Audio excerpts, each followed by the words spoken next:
Hi, everyone. This is Andrea Powell, and I am the co-founding executive director for Karana Rising. Fetch a wave if you can hear me. Okay, thank you. So just needed some feedback. Virtual events are weird. So again, I'm Andrea Powell. I'm the co-founding executive director of Karana Rising, along with my two close colleagues, Fetcha Talasso and Liz Kemmel. We are so excited to have you all here with us tonight. Tonight, we are here to celebrate all survivors. And I think we would all agree that we have all been surviving a transformatively challenging year around the globe. So many people are struggling more so than ever before with poverty, homelessness, domestic abuse, all kinds of things, job loss. And we recognize and we see those people, especially those who are struggling with isolation and the depression that often comes with that. So tonight we wanted to create an evening that would feed your soul, your survivor soul. And I deeply appreciate everyone who has chosen to spend their evening with us and also make a contribution so that we can continue to bring more survivors of human trafficking and sexual exploitation into our Karana Rising community, where we aim to support survivors for life. Many of you know that we are a new organization, but we are not new to the issues of domestic violence, trafficking, and exploitation. We have all experienced these things. So tonight you are going to hear from some incredible survivors and women leaders, along with my friend Ben, who has prepared a special address all the way from Sri Lanka for all of you to enjoy. He also included some sly comments about me, but I will leave that up to you whether or not you want to laugh. I want to also thank Mara Hoffman, who is a visionary pioneer in ethical and sustainable fashion. Mira Sorvino, who is not only an award-winning actress, but a pioneer in making sure the Me Too movement wasn't just about Harvey Weinstein, but it's about reaching women everywhere. I also want to thank Nedika Chopra, who is not only a dear friend of mine, but works to bring people who are chronically ill together in a community with her organization, Chronicon, and Louisa Warwick, who came into my life through a friend and has become such a wonderful colleague and someone I deeply appreciate.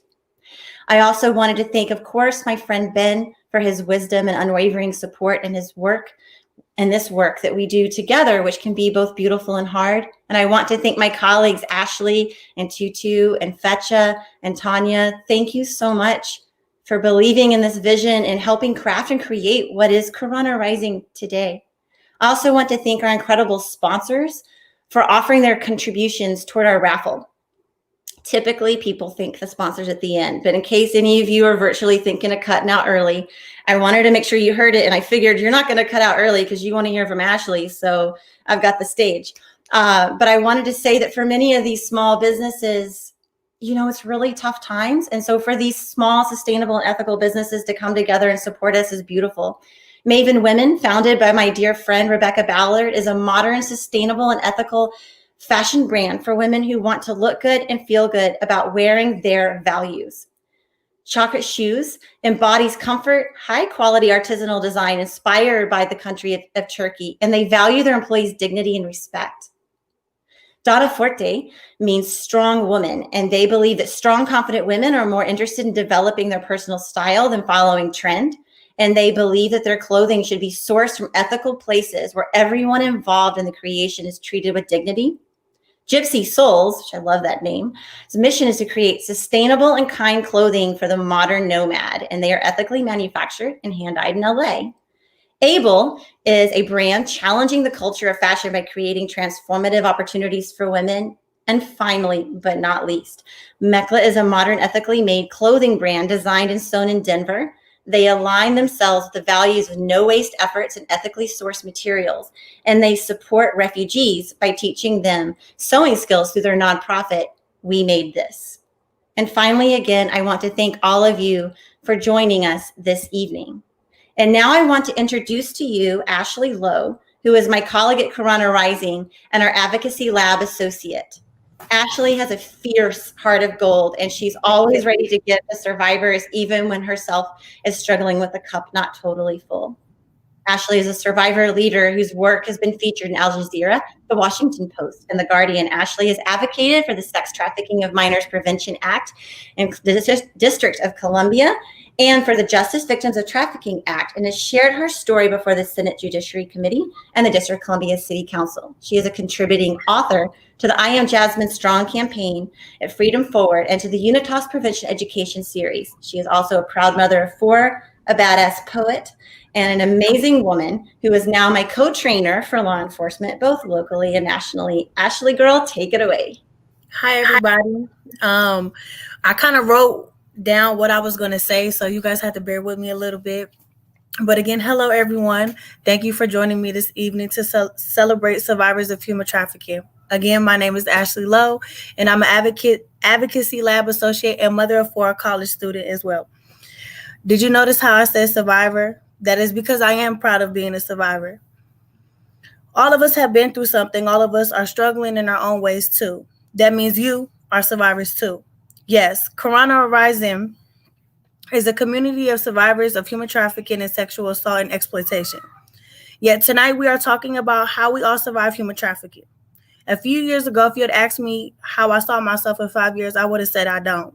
You see, when you have been through traffic at the age of 13, like me, you lose your sense of hope.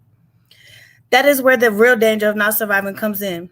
The police arrested me at 13, and after countless interviews, I was sent to detention. I spent the next 5 years in and out of facilities. The idea that I was a survivor, not just some girl who was involved in prostitution, took a long time. I started to heal once I found out that there were people like me. Karana Rising is my survivor community, and literally, it really is. People have been in my shoes. That is when I realized that the things that have occurred in my life made me a victim. I now create jewelry, train law enforcement, and advocate for other survivors as well as policies to protect victims the way I should have been protected. I've taken my past pain and turned it into my power to help others. This is why I want you to hear from my survivor sister, Tiffany Simpson. Tiffany can't be with us tonight in person because at the age of 17, she was arrested for a crime done to her. She is serving 20 years in jail, and we're working hard to help her gain clemency. Sadly, this is a long path, and I hope if you haven't done so, please join us by signing her petition. So I'm going to read Tiffany's letter to everyone. Like she said, she's unable to make it tonight. Hello, everyone. This is Tiffany Simpson writing you from Pulaski State Prison in Southern Georgia. Ashley and Andrea, thank you for helping my voice be heard beyond these dark concrete walls in here. I wish I could be there with you tonight, but sadly I can't. Maybe next year I can be free and we'll all be together. A girl can always dream, and at Karana Rising, we girls and survivors do more than dream, and she's right. And at Karana Rising, we show up for each other. I can truly say that I have people who love me like Andrea, Fetcha, Liz, Ashley, Tutu, and really all of you have helped my case become one that people actually care about. I feel true loved, and that is what keeps me going here. At the age of 17, I was arrested when my 34-year-old trafficker forced another 13-year-old girl into his horrible world of sex trafficking. He stabbed me, got me pregnant, sold me so many times I can't even count. When I think about it now, sitting in this jail for almost 9 years, it feels like a different lifetime. That is because I was a different person. I didn't have hope for the future. Now I have my GED. I have people who care. I have a dream too. When I am finally free, I'm going to start a program to teach other survivors how to do holistic makeup and natural hairstyles and products. I'm going to treat each survivor I meet with dignity and truly help him or her get the care I didn't when I was arrested and treated like dirt. I've also learned that human trafficking happens in all kinds of ways. There are so many women in here with me who were exploited by people they trusted. Most of them, like me, grew up without dads around. Mine was arrested and sent to jail for life when I was 6. My mom was not really around mostly, and no one was really there when I was falling into sex trafficking as a poor teenage girl in Southern Georgia. I'm proud of who I am today. I'm taking my past and my community of survivors who are at Karana Rising and creating workshops to teach other women about human trafficking so they can get the love I had. I like to think of the future as call to action. I just learned yesterday that a 14-year-old boy and an 18-year-old sister have been charged with murder and are sitting in Texas jail after they fought back against a man who bought and was about to rape them. To Jessica and Jordan, I'm here. Our survivor community is here. So tonight, I want to dedicate this letter to all of you supporting Karana Rising. You are who helps us find and supports more survivors like me, Jessica and Jordan, and so many more. We can't do our work without you, so give yourself a hug from Tiffany. You sure do deserve it. Love you all. Thanks, guys.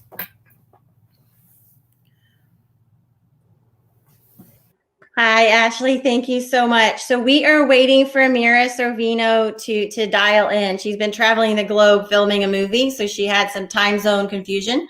Mara and Tutu, wave your hands if you'd be willing to go first.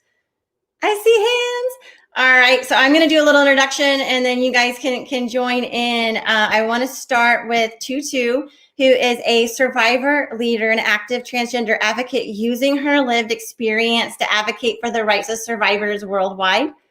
Ms. Scott has been actively engaged in advocacy for survivors and is a contributing author to the IamJasmine.com campaign and to the UNITAS Prevention Education Series Lights. She is a registered nurse, a visual artist, and I want to tell just a little snippet. I hope Tutu's not turning red listening to this, but my favorite memory of Tutu, when she used to come into our drop-in center years ago, she would like, I would be in the middle of grants and like going crazy trying to get funding and trying to keep it afloat. She'd be like, nope, it's time for you to listen to this song and tell me about its meaning. I'm like, ugh. But I would go in there, and by the end of the experience of listening to the music and hearing Tutu speak about the lyrics, I felt alive again. I felt like I wanted to dance. And so that's my favorite thing about Tutu. She just makes you want to dance about life. I also wanted to introduce Mara Hoffman, who I learned about through my friend Laura Dawn. And she suggested that I participate in a campaign Mara was working on, a women activist that was going to be in, I don't know if it was Globe or Vogue, but in any case, I got to meet Mara for the first time in working on this campaign about women's activism. And I was so nervous because I thought, I'm not a model. Like, what am I going to do? Like, I'm not, how could I be in this top 25? Like, how does she even know I exist? How did this happen to me? But then I met her, and her soul just exuded sweetness, strength, and a power that I just rarely meet. And her clothing embodies her. When you look at her vibrant colors, when you look at her amazing designs, that is the soul of Mara dancing before you in those threads. And it's just beautiful. And I'll close by saying, when I visited her office years ago, she gave me this big piece of amethyst. It was very heavy. I had to carry it around New York all day. And, but I loved it and I cherished it. And I won't turn my computer around, but it's sitting right before me. And the beauty of that piece of amethyst is it's actually the birthstone for the month of February, the month that my daughter would have been born. She was actually born a little bit early, but that was why Mara gave it to me. And that's her. That's the soul of Mara. So I'll let you two take it away with your conversation, and then I'll see all of our guests in a moment.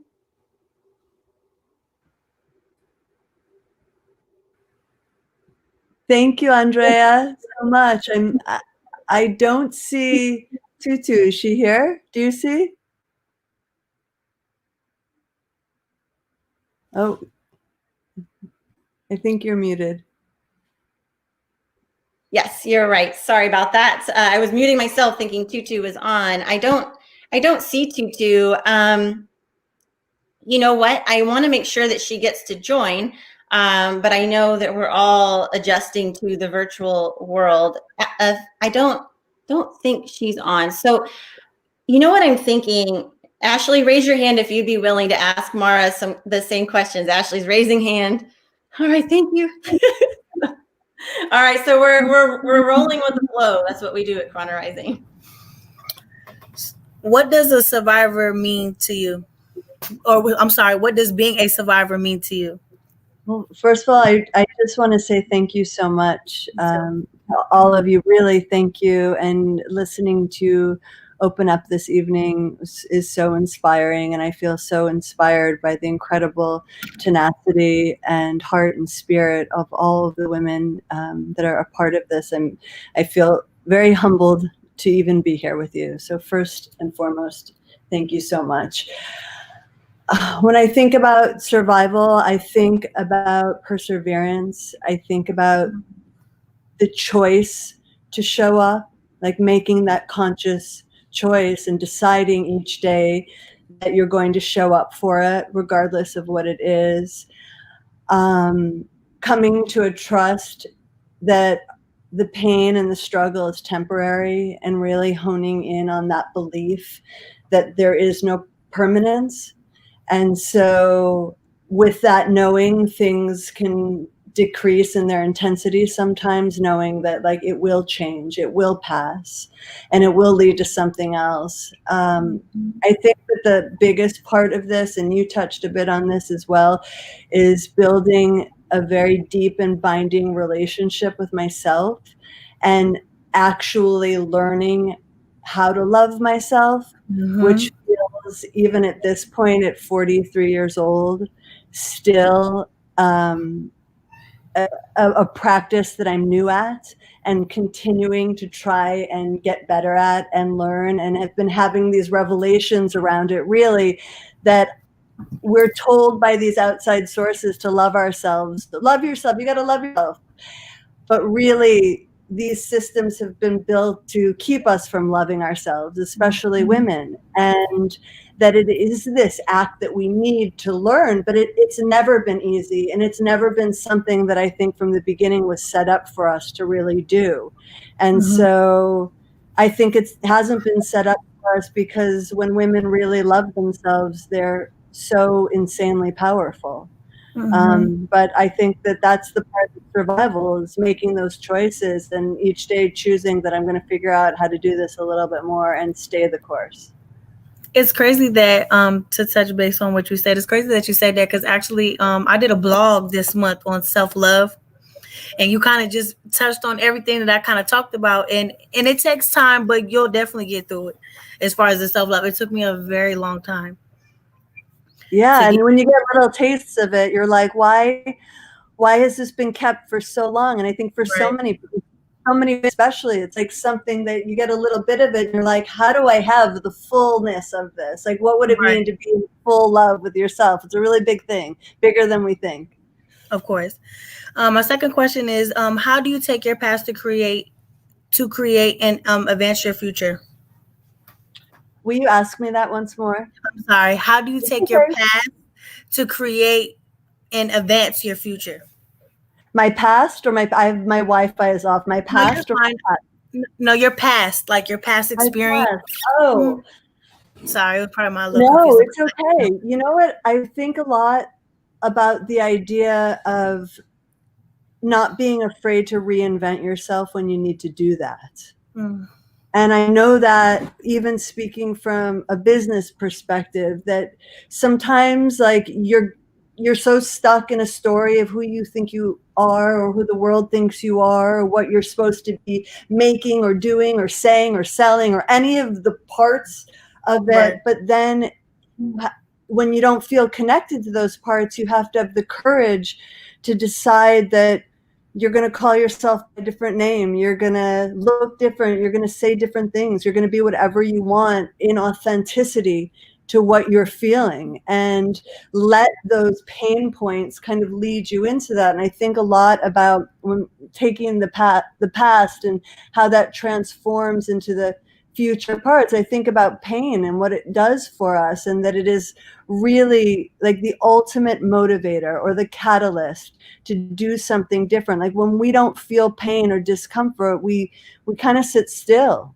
Like we don't make big changes. But when we feel discomfort, and the discomfort gets so big, it's like you have to change or you die. And so I think about letting pain be one of my flashlights to see forward, and the past discomforts to guide the way to something that feels better. Like we're all searching for something that just feels better, and that feels better for ourselves, feels better for the people we love, feels better for the world as a whole. And so I think about the past and the parts that hurt, but the parts that felt good too, and letting those kind of each step create what I want this world to look like for my kid, for everyone.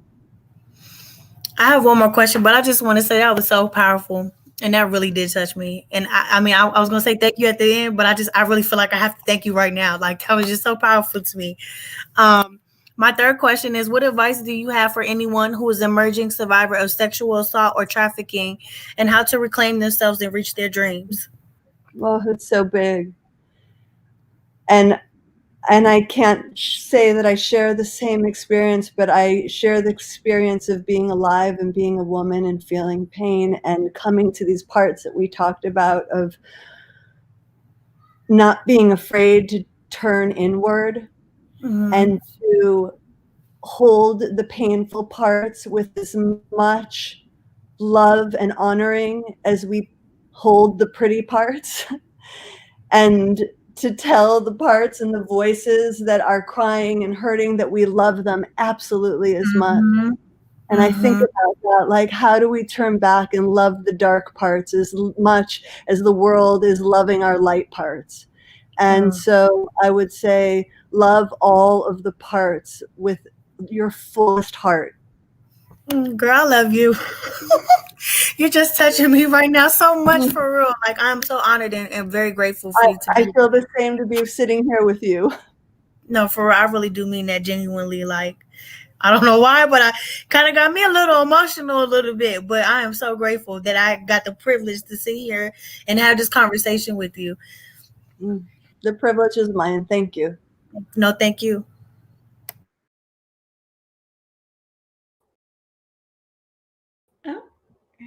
I just wanted to add some context as we're waiting for Tutu to try to rejoin us.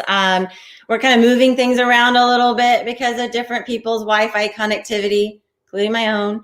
But I just wanted to thank everyone for joining. It just means the world to us to have you here with us tonight. But I wanted to touch on something that's a little unscripted. Well, one of the beauties of having a show flow is that nobody knows your show flow but you. So those of you listening in don't know what we had planned necessarily. However, I wanted to share something that really touched me a couple of days ago. I was contacted by an old high school buddy named David, and he was working with a woman who's an attorney who contact with two kids who are 18 and 15 who were actually accused of murder after the young boy defended his sister in a near sexual assault. They are both victims of trafficking and now becoming survivors of sex trafficking. And it really struck me, you know, the work that we do, the survivor community we're building, it's not just for those of us who are here tonight or those of us in our community, but we're here to elevate the way people understand and view trafficking. I mean, personally, I don't think you should be arresting kids and charging them with murder and trying them as adults, no matter what's going on. But that's my personal opinion. But more so when you know that these kids are victims of trafficking, it's even more poignant. And then I finally wanted to close, and then we'll move into our conversation with Ashley and Mira Sorvino. I reached out to Tiffany, who we've talked about a bit, who is currently in prison. And with all of the darkness that she's facing and the coldness of those walls, and many of you don't know this, but no one in the prison was even being fed properly because of the coronavirus. So with all of that going on, the first thing Tiffany said to me was, can I help? Can I do something? And when I reached out to Ashley this morning and said, I know we got this big event, we got a lot to think about, but girl, I need you for Jessica and Jordan. Are you down to go with me? Are you down to help me train law enforcement, educate the prosecutor, do everything we need to do to make sure these kids don't end up in jail for life the way that Tiffany has been set up for the next 20 years? And the first thing Ashley said was yes. And I think that's something that embodies the spirit of survivorhood, is just yes when someone needs us. And so I'm saying thank you to all of you. And I am going to shoot this over to Ashley and Mira, who I see in the background, and let them take it from there. I'm going to try. There we go. Hi. Hi. I am so sorry. My God, I thought it was California time. So I completely was at risk of missing the entire event. I'm so sorry. It was a pleasure to meet you. How are you doing this evening? I'm good. How are you doing? I'm good. Thank you for asking. So I want to ask you a couple questions if you don't mind. Of course. The first question is, what does being a survivor mean in your life? It means being in touch with my most vulnerable and my strongest part of myself, and being honest with myself and living in reality rather than denial. Girl, what? A lot of us tend to live in denial. I know it took me a long time, but to really come to my truth and, things I've been through.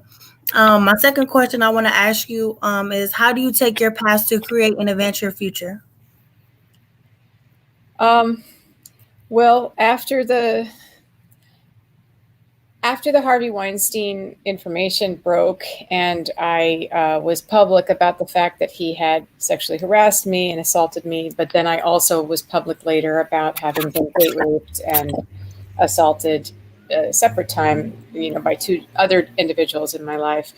I really decided to channel that energy of that pain and that frustration into some kind of forward movement. So I worked for 2 different years on several different pieces of legislation in California and New York to try and make workplaces safer and to try and extend the statute of limitations for 2nd and 3rd degree victims of rape in New York, and to get human trafficking legislation passed in California. And I was a part of the passage of 10 different laws in both states.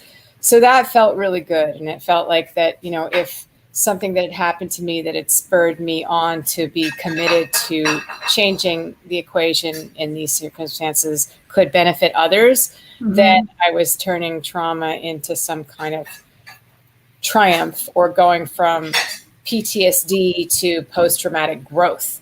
And, it's something I still struggle with, but I am happy that, my commitment to trying to find the right area where I had a skill set that I could make a contribution, that it paid off.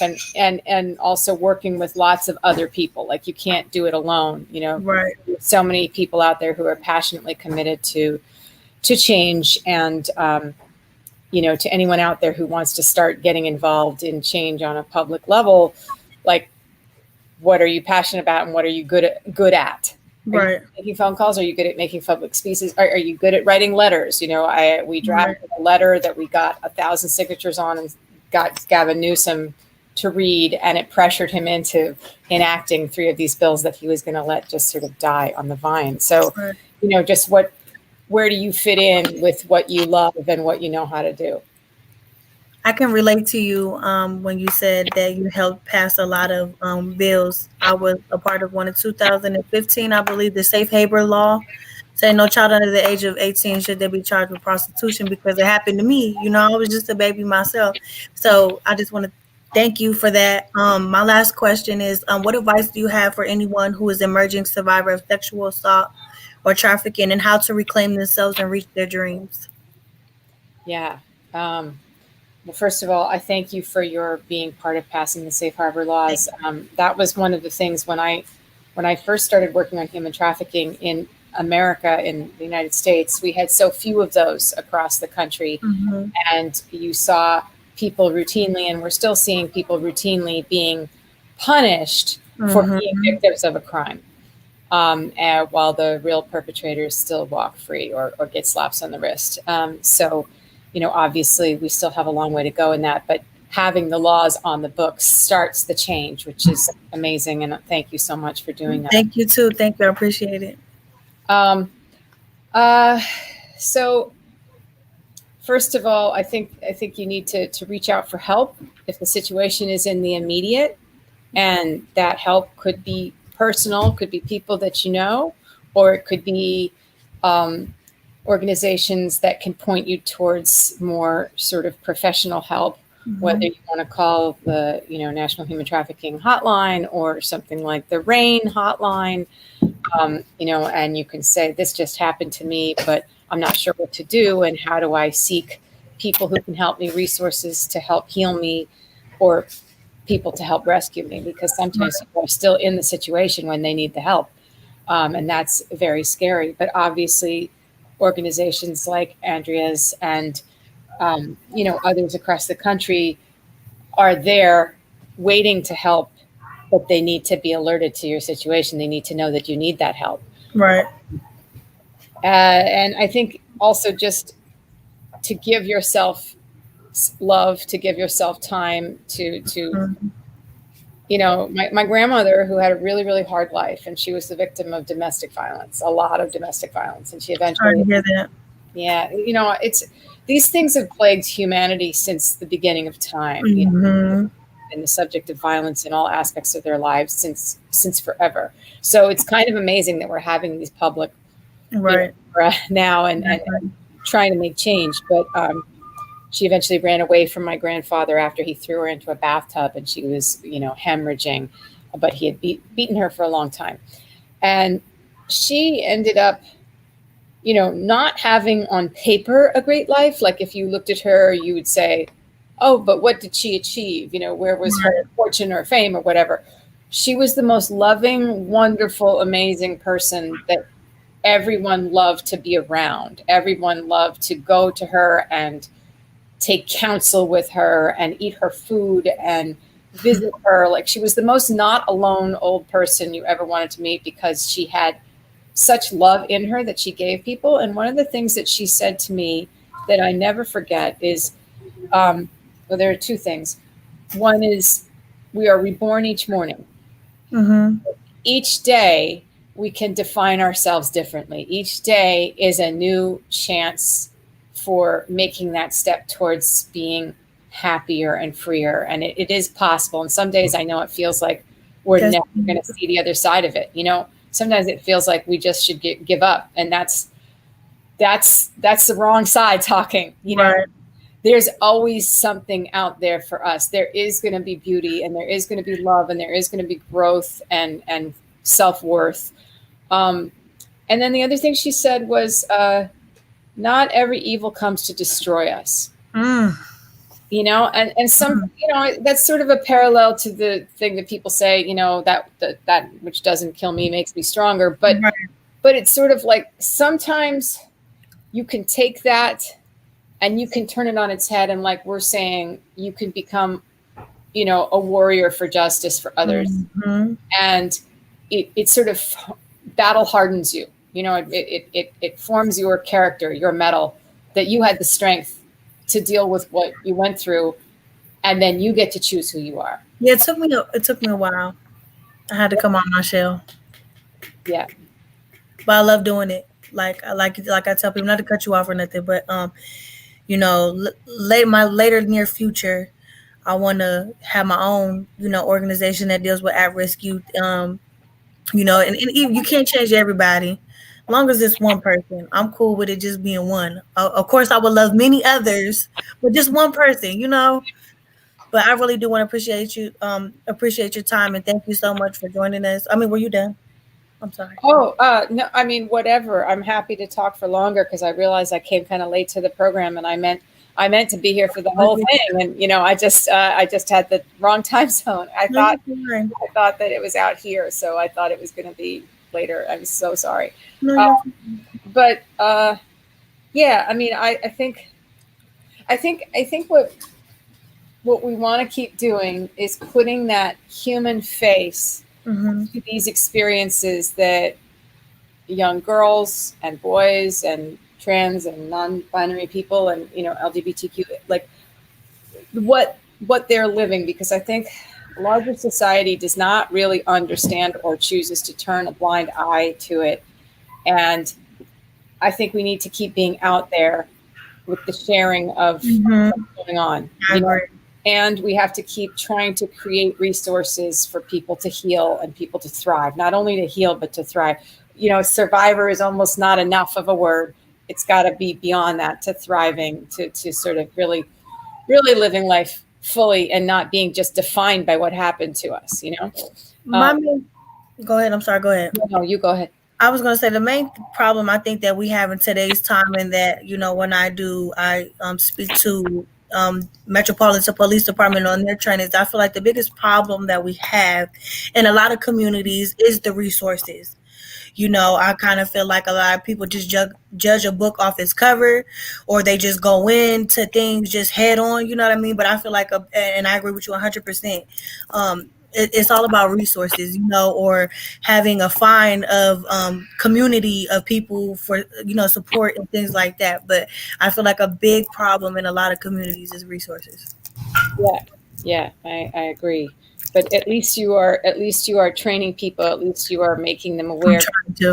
That makes such a big difference, though, because if someone is not trained, is not prepared to know what he or she is looking at when they walk into a situation, if they're in law enforcement, they're going to handle it all wrong. And maybe create more harm than good.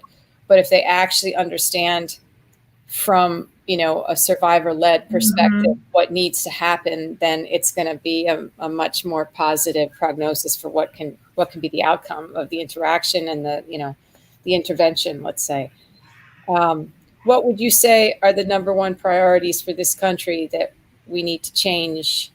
We have a new administration coming in, so if you could have the ear of the central government, of federal government, if you wanted to combat trafficking and abuse, what would be the things that you say right now are like the biggest things that need to change? Well, we passed a lot of, the main bill that in my time, and I can only speak from my experience, was the charging. I didn't get looked at as a victim. I mean, I was looked at like a 13-year-old out here for prostitution. You know what I'm saying? I was just a child myself, and, I was embarrassed. I felt belittled. My other peers, were in there for like, I don't want to say little things or, belittle things, or because I mean, some things are still serious, like assault, maybe truancy and things like that. And here I am at 13 years old and, people are like, what you get locked up for? Why you in here? And for me to say, I'm in here for prostitution and being committed. I got committed from 13 to 18 off my first charge, which was prostitution. And I kind of feel like people get human trafficking and prostitution. I feel like they get it. To me, in my eyes, I feel like it's the same, especially a person under the age of 18. Of course, it is the same. It's not. It's called. It should be called a person who is trafficked is a prostituted person, not a person in prostitution. You have been exploited. You are not there as like a life choice. What child would make a choice, and no child has the power to make that choice for themselves. You're below the age of consent even, and you're being exploited by adults. You're being victimized. I just feel like today, if I could change anything, I would definitely say the way people approach human trafficking victims, exploitation, assault victims, things like that. Like I said, I feel like the way everything has gone on in the world as far as with police, people of color, just everything in general, I just kind of feel like people have it in categories, and it's messed up to say because not everybody's the same, but I just feel like it shouldn't be like that. And my main thing is, don't judge a book by its cover. You don't know how this person got in this situation. You don't know what led them to being in the situation that they're in. You know what I mean? And I just feel like, I don't know if I'm answering your question right, but I just feel like you are. But you think that overview still hasn't changed? You think that the public still misunderstands it? No. I mean, prime example, like Andrea said, the 14-year-old boy and the 18-year-old girl in Texas. I kind of feel like, I mean, this is a little different, but I mean, no, I kind of feel like the stereotype of it all is still the same. And just like I said, with my police trainings, my biggest thing is like, this could be your daughter, this could be your son, this could be your niece, this could be your nephew. You know what I mean? You never know. I just kind of feel like everybody's outlook on it, a lot of people's outlook of it is wrong. I feel like for sexual assault victims, especially somebody that has been, a known person or in the industry and things like that, people might think it's a clout chasing, like, you know what I mean? Like, you just want to do it for attention and things like that, knowing that there are real victims, there are real survivors, you know what I mean, of a lot of things, not just, exploitation or human trafficking or domestic violence. I mean, there's survivors to a lot of things, depression, anxiety, So I just kind of feel like the outlook of it all, I don't know. And I still believe, even though there are bills passed in certain areas and things like that, and this generation is a little advanced, I would say I have 4 kids. So, the generation is a little advanced than from my time coming up. Mm-hmm. So I just kind of feel like the outlook of it is still the same. Mm-hmm. A lot of it. I don't want to say there has not been no changes, but I just, in my opinion, personal opinion, I still kind of feel like a lot of it's still the same, and maybe even worse. Wow. Because the only reason why I say that, because of everything that has, with the rioting and, I mean, I don't want to get deep into all that. I'm a mother of biracial children, and I just kind of feel like, I mean, I'm Caucasian, I'm white. I just kind of feel like that certain people of different color don't get treated equal as far as with different things like this.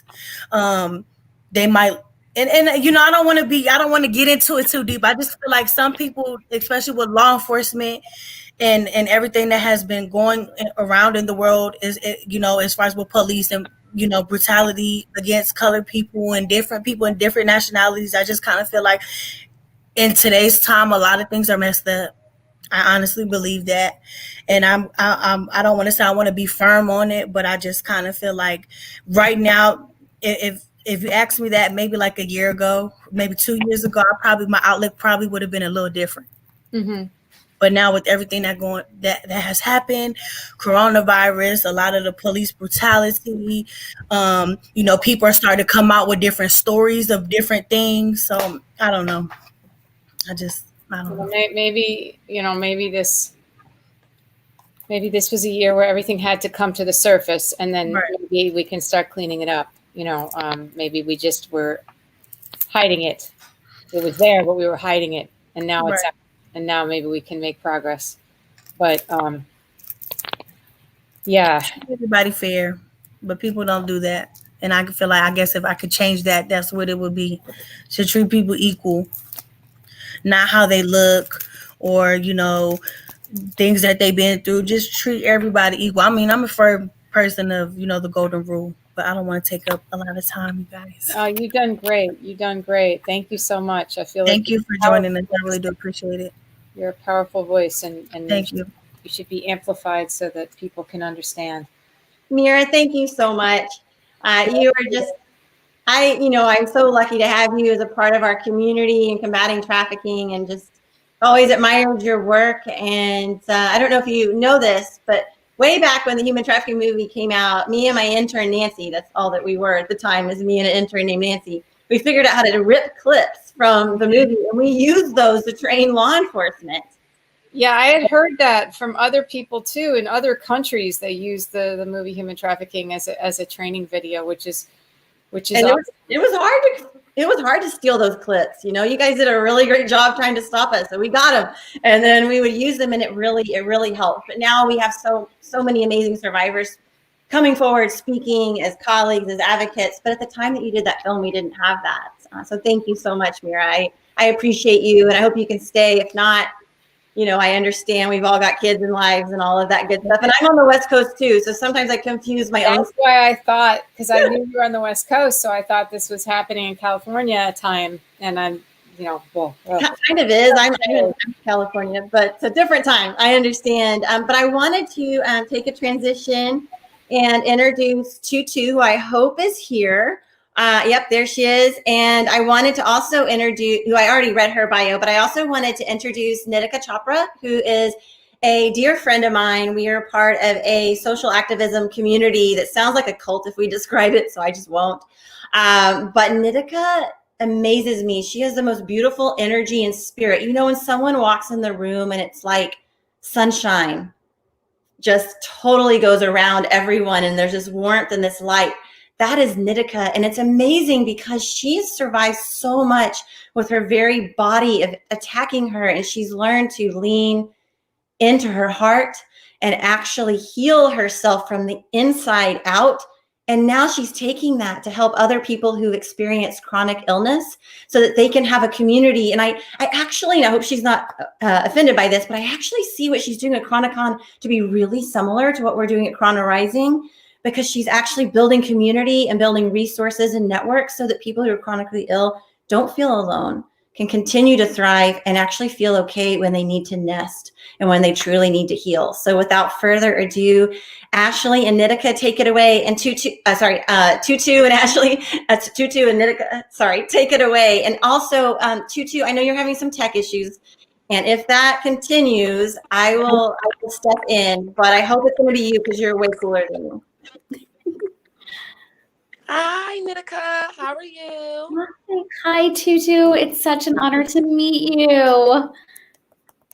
Yes, it's an honor to meet you. I really do love the work that you do. Oh, thank you so much. Thank you. And Andrea, I loved your intro. I would never be offended by being compared to what you're doing at Karana Rising. That's such an honor. So thank you for all those kind words.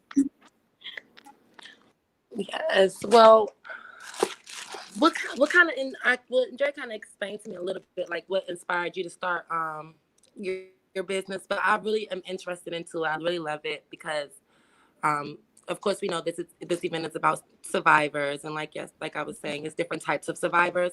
And so I do love what you do because I am a person who actually has a chronic illness. I have sickle cell anemia. So I definitely can relate to the work that you definitely do, and I love it. But what does being a survivor like mean to you? Yeah, I've been listening to all of the amazing people that came before our conversation and really touched by everyone's shares. I think for me, what it means is I feel like I feel the weight of all I have been through when I think about being a survivor. And I mean that in an empowering way. Like when I think of the word survivor, there's weight to it. There's a history there. My ancestors are in that word. It's, all the moments that I've had trauma are in that word. It's not straightforward. Can you hear me okay, by the way? I hear like mic feedback. I just want to make sure that you can hear me okay. Can you hear me okay? Yeah, I can hear you okay. This is like a little bit static. I don't know why it's been like I don't know why since we've been testing out this. So all good. Yeah, I can hear you. Okay, perfect. So when I think about the word survivor, that's what I think about. I also think about the things that got me to a place of survival. And for me, it's definitely my faith, just believing in something greater than me, having a purpose for why I'm here, wanting to feel like there was a bigger reason for me going through what I went through with my body and my health. That wasn't about just suffering. And I think that, anyone who is a survivor, I think there are many moments when we don't know if that's true, if there's a true reason or a bigger purpose to things.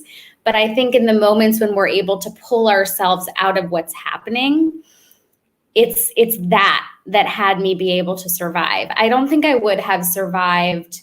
I went through a pretty, traumatic health journey or whatever. And the moments that I was going through the hardest points of pain with that, I don't think I would have been able to survive that if I hadn't believed that it was for something greater.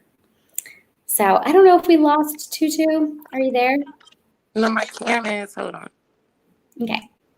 Awesome. Perfect. It's coming back. It's just acting crazy. I don't know why.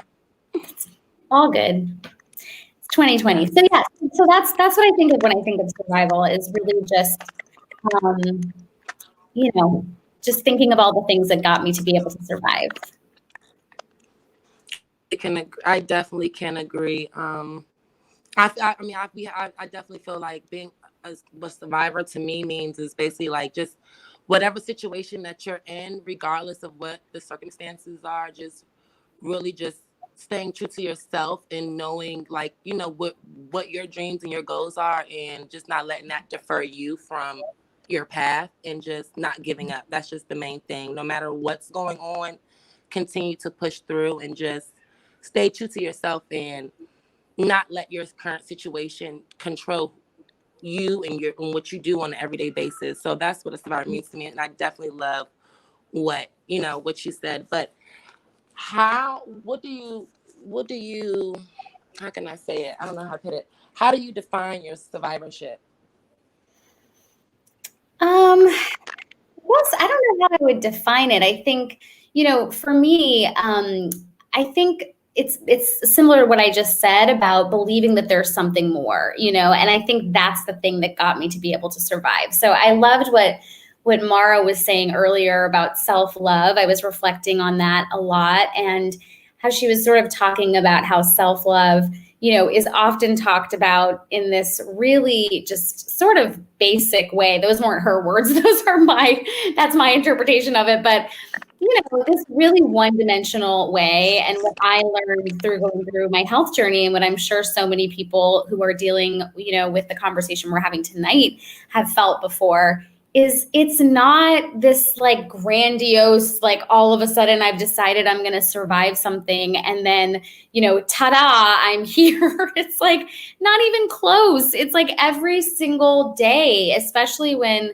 you're dealing with your body and your body is breaking down or being abused or, all the different things that could be happening. There's a mental thing that has to happen, but then there's also a genuine physical component that you have to have enough strength or, just enough support to be able to move through, right? So when I think of defining it, it's so hard. It feels hard to define because I feel like it's in every single moment. Sometimes even today, even when I'm, in a place of thriving much more with my health, I still every day am navigating, my conditions, the things that come up for me, the trauma around it, and wanting to share about it so that, and I think it was Mara, or I think it might have been Mira actually that said, both of them said such beautiful things, talking about that thriving and not just surviving. So I'm constantly focusing on that as well, especially for those who have chronic illness. I can definitely agree with that. You definitely have to thrive. It's not just about surviving, it's just also about just shining through all of the darkness and just, keeping that smile on your face. Not saying walk around with like a front, like you're not going through anything, but just kind of just being your own backbone, because sometimes you don't have a support system, that can like help you get through what you're going through. So sometimes you just have to, put on your big girl knees and just, get through whatever you got to get through and just let the shine through all the darkness. I definitely do like that. What advice do you have for any survivors that want to, that are going through whatever they're going through, that you can give them for them to be able to like, live their full purpose in life and just live out their dreams? Like, what advice do you have for them? Yeah. I always find advice sometimes like a little tricky, right? Because I feel like our personal experiences are so unique and there's so many components to everything that we all go through. So even in the chronic illness space, we really try to share what we've been through, but not necessarily even say it as advice because you have to take so many things into consideration. But one thing I will say, and this is sort of touching on the self-love conversation that was brought up earlier, is that when I was in the, the darkest moments of my health journey, I had heard about self-love a lot. And I had heard all these self-help people talk about, the secret and affirmations, and you just like think positively and you can get wherever you need to. And honestly, it was more toxic than it was helpful. So I think something that really helped me was not trying to go from despair and hurt and devastation or trauma to self-love in an instant. It was really about starting with self-compassion for me. So, having moments with my physical body where I was just connecting with it and not trying to be like, oh, you're the most perfect body ever, when I really didn't feel that way at the time, and start to take one step at a time towards feeling more empowered in my body and with myself versus trying to push myself to jump to a place that just wasn't realistic for myself. And I eventually got there, right? I eventually was able to, but it took me years. It took me years. I think Ashley was talking about that with her journey as well. Like it sounds like she works really hard on her journey, and I think those of us who really are trying to survive something really just traumatic or really huge in our lives, it does take time, and that doesn't mean that you're failing. That doesn't mean that you're failing at all. It's actually so incredible that you're continuing to show up for the journey, because that's really what it's about. So I think that's what I would share.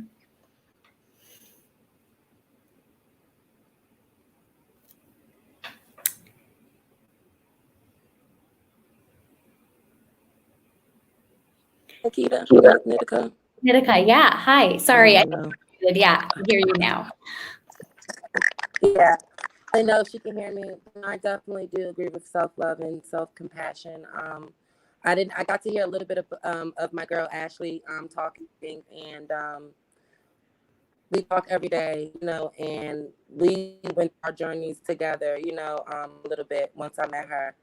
And it is definitely hard to be a survivor of so many different things, from human trafficking to mental health issues and just all different types of things. A lot of things I don't share with people, you know, just because of you don't want no one to judge you or just look at you a certain way. But like, even to this day, it's hard for me to feel normal. Because like you said, sometimes when you are not where you want to be, you feel like you're failing, you're not healing, or you're not, you know, going in the right direction. And I had to teach myself perseverance. And I did a whole blog on perseverance with Karana Rising.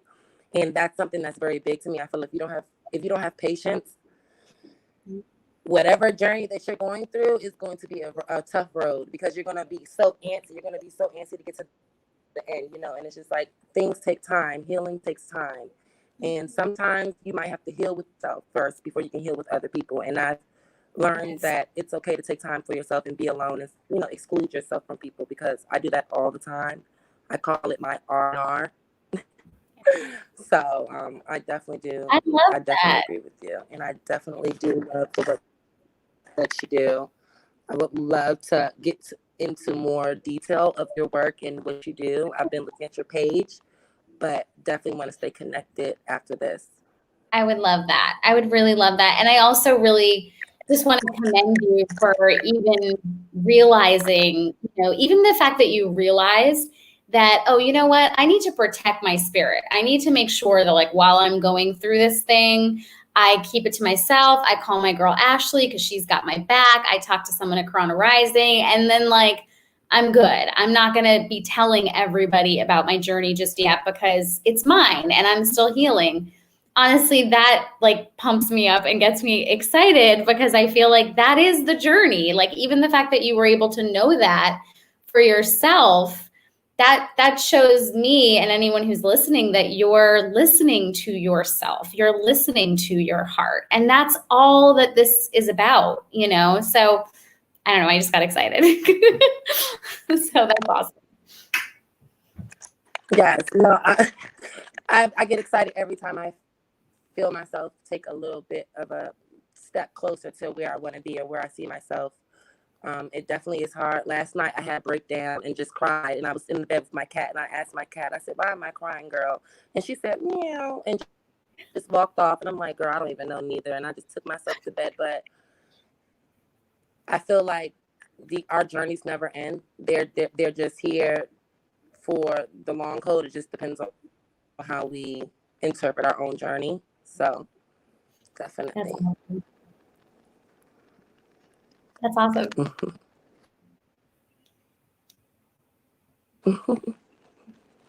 Thank you so much I don't know for if, having with me. Yes, and thank you so much for taking the time out to join our event and support us. And, you know, thank you for giving me the opportunity to interview you today. And I'm really excited. Of course, it was a total honor. I'm so impressed with everything that Andrea does and everything that's on the Rising and all of you. So thank you for having me.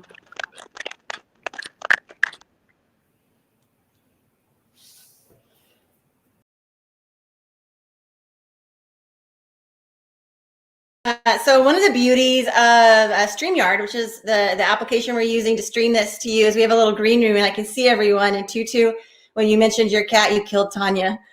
So, oh, and I just killed her again. Our spiritual meditation at the end is going to be all kinds of interesting.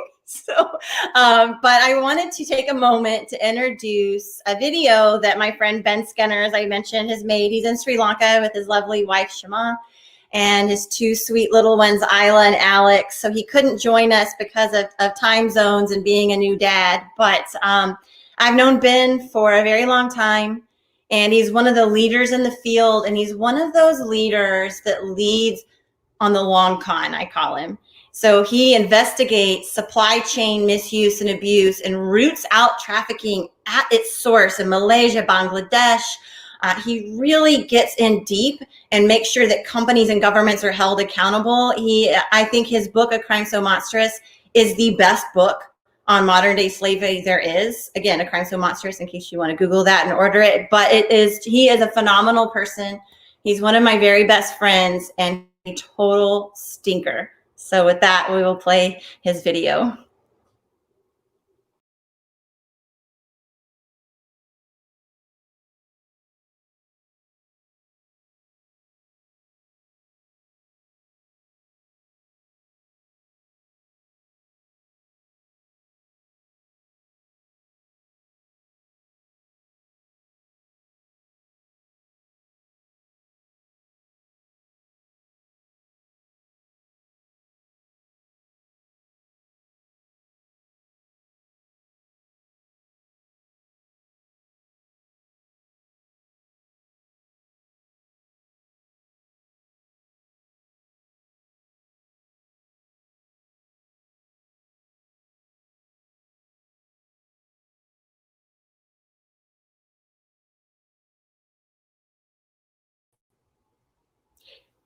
Hey, it looks like maybe the video is taking a minute to load. Hey, Fetcha, I'm going to give it a shot and see if I can pull it up on my screen. It might be kind of weird, but I'm going to try my best. But put your thumb up if you think that's an idea. Okay, sorry, we're like pantomiming to ourselves over here in the green room. But let me try to pull it up. Everyone who's listening in, thank you for being so patient. I am going to try to share my screen and make Ben all kinds of big so that you can see him and hear him. All right, so share screen, Ben, and Ben. It's a pleasure to join you all from Colombo. Thank you so much for standing in support of Karana Rising. I have known Andrea Powell for well over a decade, and we've both been involved in the fight against trafficking for nearly 2. I could tell from the first time that I met her that she had a pounding heart for justice and a twinkle in her eye for trouble. But to be clear, this is the good trouble of which the immortal John Lewis spoke. It's the kind of trouble that all of us should want to get into. My name is Ben Skinner, and I've spent 20 years involved in the struggle against trafficking. First as a journalist and the author of A Crime So Monstrous, then as an activist and the founder of an organization called Transparentem. I've seen a lot of well-intentioned initiatives, and I've seen a lot of well-intentioned people in that time. But few have the staying power and wisdom of Andrea, which is why I'm thrilled to support her tonight, and especially excited to talk about Karana Rising. Too often in the anti-trafficking world, we focus on the horror of the crime and the bravery and the excitement of the rescue. But as Andrea well knows, rescue means little without resilience. Karana reflects a bold vision to build a survivor community that supports survivors for life. The organization has no limits, particularly no time limits, because recovery is about a lifetime of growth. This is a survivor-led and survivor-designed effort. It reflects the complexity of the crime and recovery from it. It involves long-term mentoring. It bridges out from poverty and abuse. In America and across the globe, survivors can't get justice if they themselves are victimized by the justice system. Many of you have heard of Cyntoia Brown, who was trafficked as a child and served 15 years in prison for killing her trafficker before being granted clemency a year ago. Karana boldly elevates cases like hers and that of Tiffany Simpson. Tiffany was brutally trafficked as a child, but is currently herself serving a 20-year sentence for trafficking. As was the case with both Cyntoia and Tiffany, law enforcement and prosecutors too often exclude the extreme, overpowering circumstances of trafficking when seeking for systemic reform by championing individual survivors like Cyntoia, like Tiffany. Please join me in making a contribution to support Karana's work. This is an opportunity to do at least one good thing to offset what I think we can all agree is a very bad year. And with Andrea's leadership, your money and your love will be well invested. Thank you all so much. Thank you, Ben. I know you can't hear me, but I'll send you the video link because I'm sure as a new dad of a newborn that you have all kinds of time to watch the entirety of our video.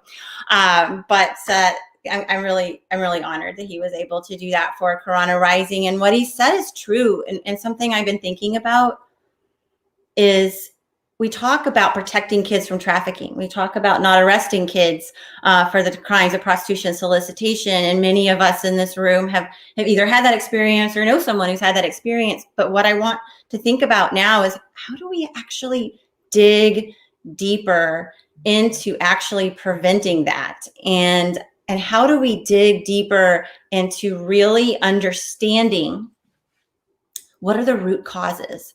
Because wouldn't it be better if there was no trafficking at all? I'm not so bold as to say that we're going to end all trafficking because I think that would be quite some hubris on my part. But I do think that we can make systemic changes. We can make sure that in the case of, say, Tiffany Simpson, didn't anyone at school notice she wasn't going?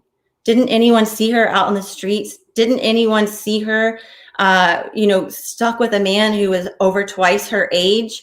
And everybody knew that he was a known trafficker? The answer is yes, they did see them. Did anyone see Ashley when she was downtown at night by herself? Yes, they did, but they did nothing.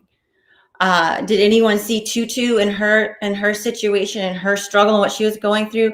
Yes, they did. And so what I love about tonight in our event is that we're bringing people together to make systemic change. And I'm looking at the time, and I know that we are going to be closing soon, and I believe our colleague Louisa is having systemic Wi-Fi issues. So we're not going to be able to have her probably this evening unless suddenly she manifests while I said that.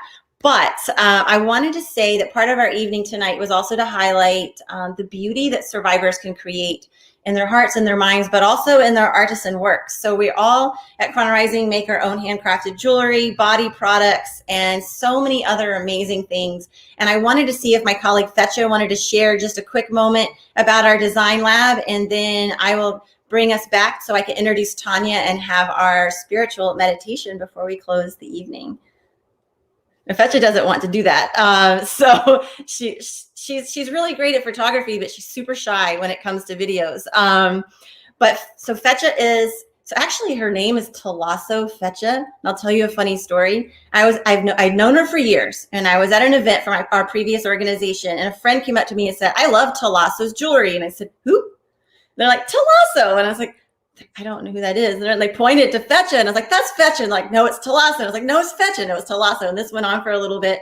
And it turns out that she decided to tell everybody that she was Fetcha of the organization, but her first name is Talasso. So I've never been able to right ship this. And so she's Fetcha to me. And not only is she a colleague, not only could Karana Rising not exist without her and her creativity and bringing in so much energy, enthusiasm. And she's another one of those people like Nitika, like a joy bomb. She's also one of my best friends. And I just, never thought the day that we met that the bonds that we would create together would bring us to creating an organization like Karana Rising. And I feel the same for Tutu and Ashley as well.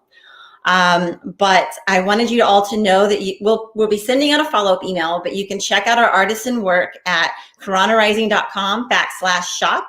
And we'll be putting that in the notes as well. So you can take a look and purchase products directly made by survivors. And since we have no overhead, and I really mean it, zero, we don't have an office.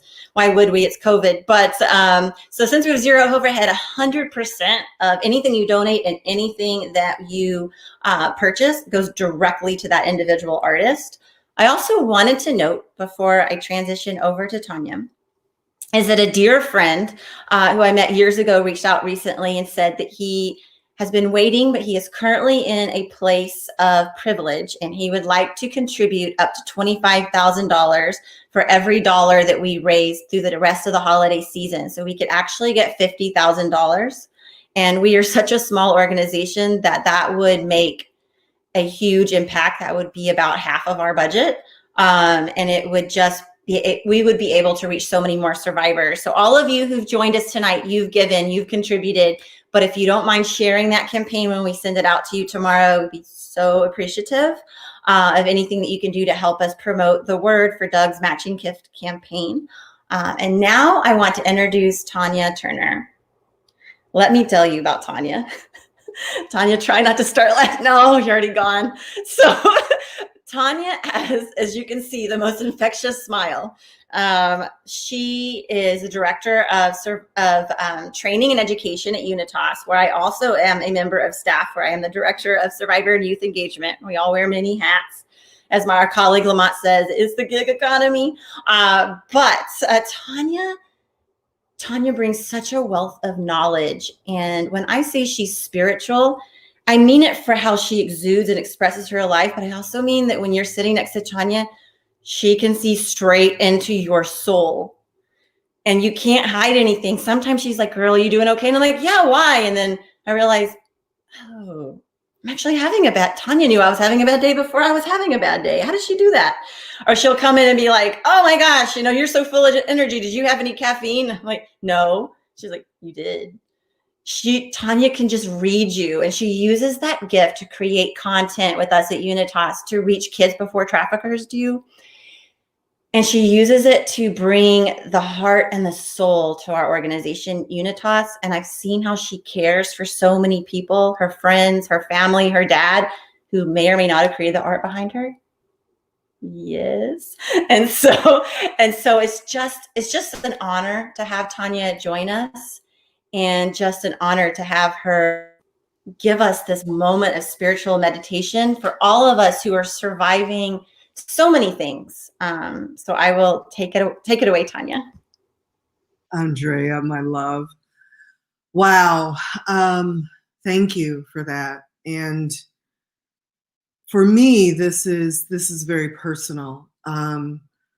Andrea, you've done a brilliant job of bringing voices together.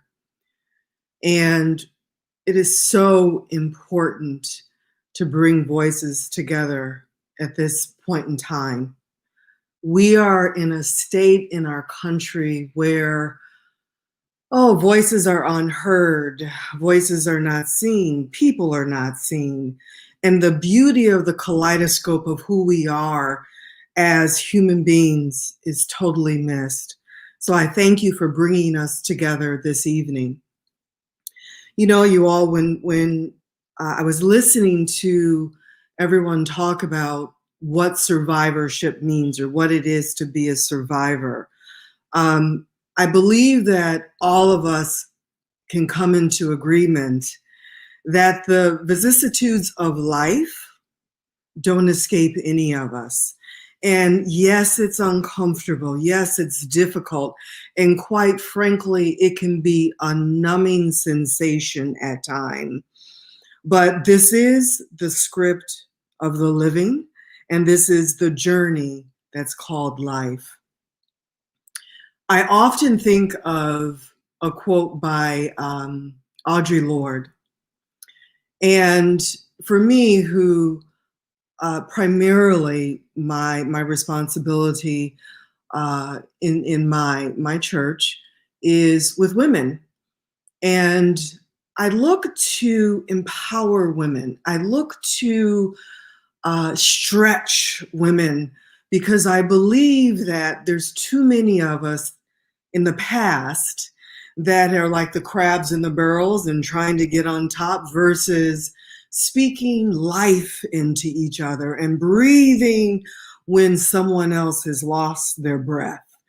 And Audre Lorde has said that I am not free while any woman is unfree, even when her shackles are different from my own. And that is a very powerful statement that resonates even for this evening, because the power of every narrative that was shared this evening is a collective mourning, a collective which represents each and every one of us, almost a level of grieving. But the beauty of the power of what's happening this evening is recognizing we are not alone, is recognizing that this is a community of human beings that are creating a collective voice of healing, a collective voice of power, a collective voice of experiences, and a collective voice of love. Because the thing is that not everyone accepts everyone as they are. Not everyone is willing to open up the door and say, come as you are. But Karana Rising has said, come as you are, because we're going to receive you as you are. And each and every one of us have made a decision to make our tongues as a ready writer and share the voice of resiliency, and to take the light and the wisdom of our experiences. And hopefully it will be the wisdom for generations to come. The beauty of transformational relationships is understanding that each and every one of us have a need for each other. I am nothing without you, Andrea. I am everything with you. Fetcha, you are nothing without Ashley. Tutu, you are nothing without Mira, so on and so forth. And when we understand that we are greater with each other than without each other, we walk into a place of greater power. And when we see that there is more with us than against us, we no longer abort those dreams that someone attempted to sniff out of our lives. And sometimes we gave power to those injustices by even considering not to continue to dream. Oh gosh, but how often have we tried to move forward, but then we go back and we've lived in that yesterday. And many times that yesterday is not what we need to dwell on, because living in that yesterday can sometimes be the thief that robs us from the moment, or even that millisecond of being present and living in the joy of that time. As survivors, we've come into agreement to gently kiss the wounds of our souls, because it's the wounds of our souls that have created that unexpected experience that has brought us to where we are now, where we're able to stand firm-footed, not just for ourselves, but for each other, creating a magnitude that is birthing out experiences, not of ourselves and for ourselves, but for all who decide to come across these doors. For the magnitude of what we have been predestined for, we are being created to walk through it boldly. The imprints that the pain of our tears have made are causing all of those tears to gather and become that which waters everything before us, so that we can walk and watch everything grow and come to life. This path we are on is not easy. This path we are on is not for us to eat from the table of ourselves and for ourselves, but it's to add value for others. That's the beauty of life, and that's the beauty of what we have been called to do.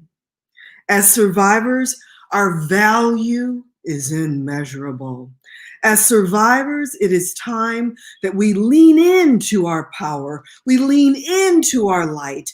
We lean into encouraging ourselves and into the beauty of what being and having transformations are, be it in our business, be it in our lives, be it in our love lives, our love language, be it in the transformation, what it is as a holistically looking at ourselves, because there are times we have to encourage ourselves. Remember, the brightest part of a new day rises out of complete darkness. Be that light and continue to be that light. Mwah, blessings and peace. And thank you for this opportunity. I love you all.